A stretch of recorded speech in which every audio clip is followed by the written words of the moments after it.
قلعة جولهانس. هذه القلعة التاريخية التي تم بناؤها سنة 1639 والتي أصبحت تعرف فيما بعد بقلعة الحب والرومانسية بين الإمبراطور الفرنسي نابليون بونابرت والملكة ديزيري كالاري التي أصبحت فيما بعد زوجة ملك السويد. هذه القلعة التاريخية متواجدة على الأراضي الفرنسية وبالضبط في الجنوب الفرنسي بمارسيليا. هي ملك للدولة الجزائرية. نعم، ففي سنة 1959 قام صندوق التأمينات الاجتماعية لقسنطينة بشراء تلك القلعة حتى تستعمل كمخيمات صيفية لأطفال المستوطنين الفرنسيين بالجزائر آنذاك، لتصبح هذه القلعة بعد استقلال الجزائر ملك للدولة الجزائرية على غرار العديد من الممتلكات والعقارات التي يقدر عددها بحوالي 500 قلعة تقع على الأراضي الفرنسية والتي أصبحت ملك للدولة الجزائرية.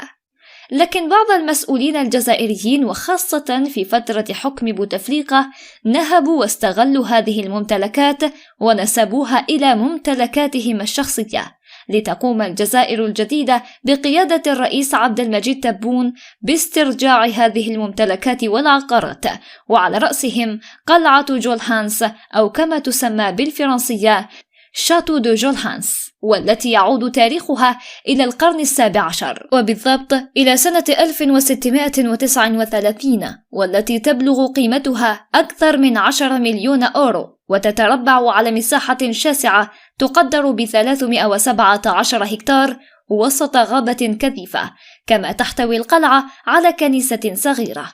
هنا نود الإشارة إلى أمر مهم.